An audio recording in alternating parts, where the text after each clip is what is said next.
Hello everyone and welcome to Kapoor classes. तो start करते हैं हमारी आज की वीडियो। जैसे कि हमारा जो मोटिव है वो है अपनी वोकैब को इम्प्रूव करना और रोज़ के नए के इंग्लिश के 5 वर्ड सीखना, और धीरे धीरे हम सीखते जाएंगे 1000 नए इंग्लिश के वर्ड्स। ठीक है, तो हम सिंपल तरीके से पहले वर्ड देखेंगे क्या है, फिर उसका सिनोनियम चेक करेंगे, एंटोनियम चेक करेंगे। इस तरीके से हमारे पास एक ही वर्ड के जब बहुत सारे सिनोनियम्स पता होंगे तो हमारी वोकैब में एक वर्ड के साथ साथ 2 से 3 एक्स्ट्रा वर्ड्स भी ऐड हो जाएंगे। तो आज का ये वीडियो स्टार्ट करने से पहले मैं आपको रिक्वेस्ट करती हूँ, अगर आपने मेरे पुराने वीडियोस देखे हैं और आपको पसंद आए हैं तो आप चैनल को सब्सक्राइब कीजिएगा और वीडियोस को लाइक ज़रूर करें और अपने फ्रेंड्स के साथ ज़्यादा से ज़्यादा शेयर करें। ठीक है, तो मेरा नाम है कृतिका और हम स्टार्ट करेंगे आज का हमारा सेशन, जो कि है हमारी 6th video on improve your vocab with Kritika Kapoor. ठीक है, तो आज का हम पहला वर्ड जो है वहाँ से स्टार्ट करते हैं। आज का हमारा पहला वर्ड है रेवेज। क्या वर्ड है हमारा? रेवेज। यहाँ पे इसकी स्पेलिंग आप देख सकते हो, ये रहा।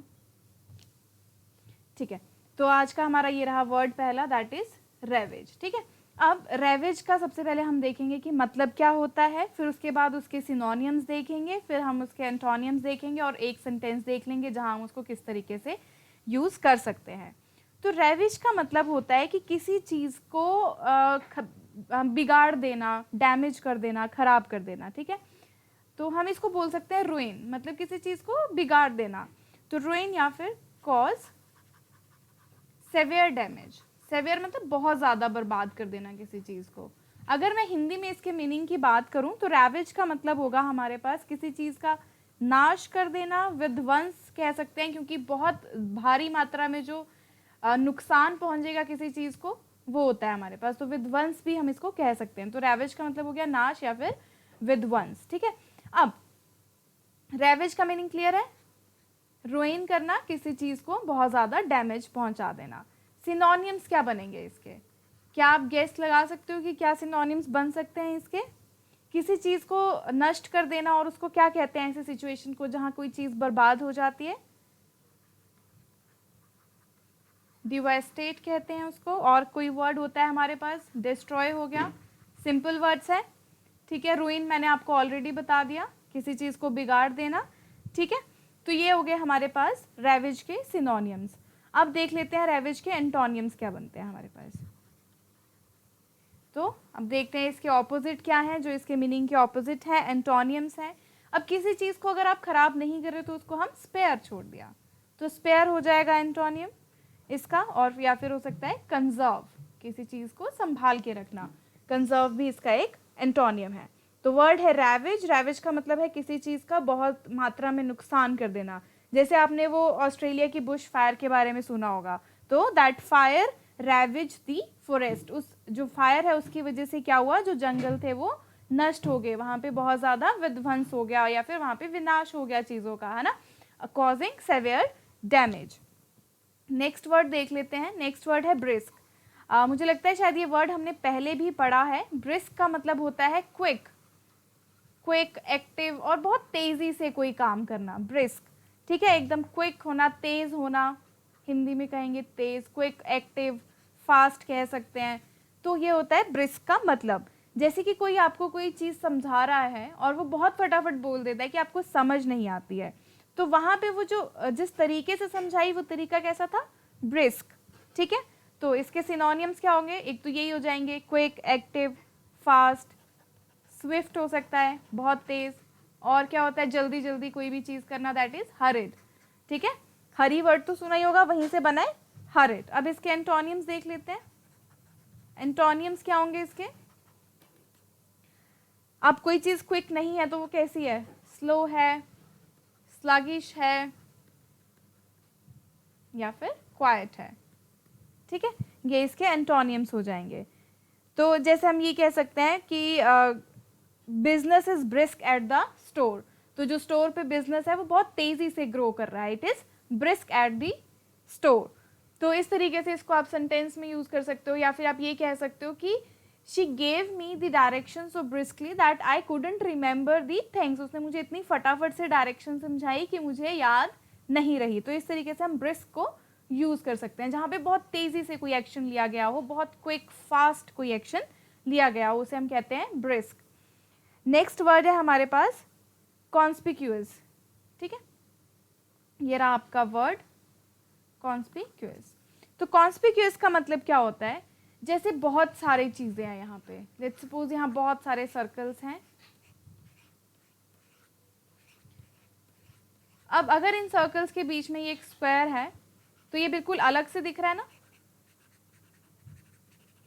अलग दिखेगा ये, क्योंकि सारे सर्कल्स के बीच में एक ही स्क्वायर है। तो कोई भी चीज जो ये अकेली यहाँ से अलग से दिख रही है, तो अगर मैं दूर से भी देखूं तो मुझे पता है कि सर्कल्स के बीच में एक जो ये स्क्वायर है ये क्लियरली विजिबल है। तो कॉन्स्पिक्यूअस कोई भी चीज दैट इज क्लियरली विजिबल, जो एकदम क्लियर आपको दिखाई दे रही है, ठीक है, कॉन्स्पिक्यूअस। कॉन्स्पिक्यूअस का मतलब क्या हो गया, क्लियरली विजिबल, कोई भी ऑब्जेक्ट जो आपको या कोई भी चीज जो आपको क्लियरली विजिबल हो, बिल्कुल साफ दिखाई दे रही है, क्लियरली विजिबल, ये हो गया। तो इसके हमारे पास बन सकते हैं सिनोनिम्स, ग्लेरी या डेज़लिंग।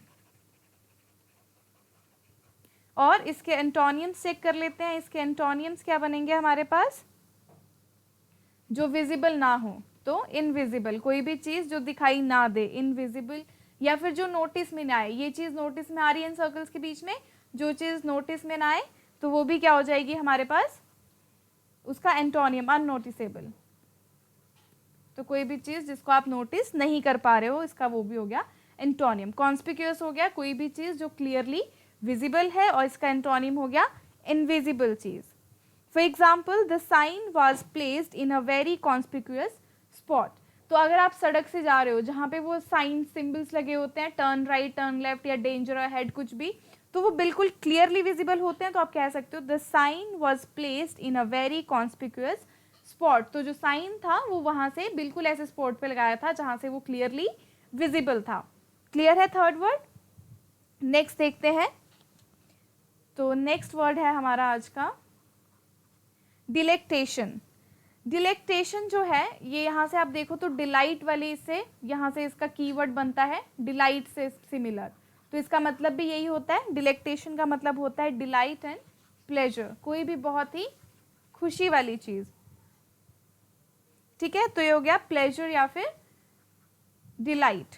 और इसके सिनोनिम्स क्या हो जाएंगे, कोई भी चीज जो है जैसे एंजॉयमेंट, ठीक है। और एंटोनियम्स की अगर हम बात करें तो डिलाइट का उल्टा हो जाता है डिसप्लीज, और हमारे पास डिससेटिस्फाई हो सकता है। इसके अलावा डिलेक्टेशन के और भी हमारे पास ग्रेटिफिकेशन, सेटिस्फेक्शन, ये सब जो है डिलेक्टेशन के सिनोनियम्स हैं। तो डिलाइट एंड प्लेजर, तो वो वाली सिचुएशन जहाँ पे आपको बहुत ज़्यादा खुशी का अनुभव होता है उसे हम कहते हैं डिलेक्टेशन।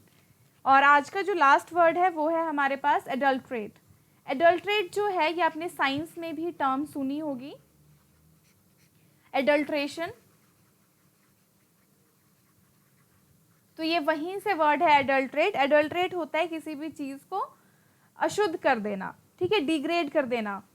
तो फॉर एग्जाम्पल जैसे मिलावट कर देते हैं किसी चीज में, तो उसको कहते हैं एडल्ट्रेशन करना। तो एडल्ट्रेट हो गया किसी चीज को अशुद्ध करना, मतलब उसको स्पॉइल कर दिया। जैसे कि दालों में, मसालों, चावल और इन खाने वाली चीजों में मिलावट होती है तो उसको हम एडल्ट्रेट कहते हैं, स्पॉइल कर देना। तो उसकी तरफ से एक तरह से हम कह सकते हैं उसकी क्वालिटी को क्या कर दिया, डिग्रेड कर दिया। जैसे उसकी क्वालिटी पहले थी अब उसकी क्वालिटी डिग्रेड है, या फिर टेंट करना भी हो सकता है, ये इसके वर्ड हो जाएंगे।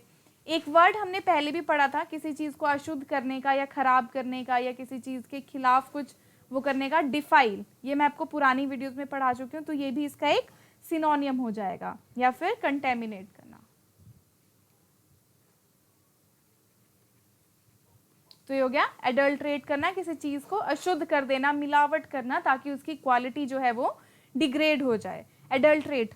और इसके एंटोनियम्स क्या हो जाएंगे, इसका एक एंटोनियम है हमारे पास रिफाइन, ठीक है। कोई चीज जो बिल्कुल साफ है, आपने कोई गलत चीज को, उसको मतलब अशुद्ध जो चीज थी उसको बिल्कुल साफ कर दिया, रिफाइन, ये हो गया इसका ऑपोजिट। तो आपने एडल्ट्रेट, एडल्ट्रेशन से याद रखना है, साइंस का वर्ड है, किसी भी चीज में मिलावट करके उसको अशुद्ध कर देना, उसको स्पॉइल, डिग्रेड कर देना, ठीक है। तो इसी के साथ हमारे आज के जो 5 वर्ड्स है वो कंप्लीट हुए। इसी तरीके से मैं और भी वीडियोस लाऊंगी जिसमें हम और नए वर्ड सीखेंगे जो आपको बड़े ही ज़्यादा हेल्पफुल होंगे वोकैबुलरी पार्ट, इंग्लिश के पार्ट में। जब आप एग्ज़ाम भी दोगे, कोई बैंकिंग का, एसएससी का, कोई भी गवर्नमेंट एग्ज़ाम आप देते हो जिसमें इंग्लिश आती है, तो उसके लिए आपकी वोकैब जो है वो अच्छी होनी चाहिए और वही वोकैब हम यहाँ से इम्प्रूव करेंगे। तो अगर आपको मेरी वीडियोस पसंद आती है तो चैनल को सब्सक्राइब ज़रूर करें, वीडियोस को लाइक करें और अपने फ्रेंड्स के साथ भी शेयर करें। तो मिलते हैं अब हमारी नेक्स्ट वीडियो में, जहां हम डिस्कस करेंगे और नए वर्ड्स, नए अंग्रेजी के और वर्ड्स सीखेंगे। ठीक है, तो तब तक के लिए thank you so much and have a good day.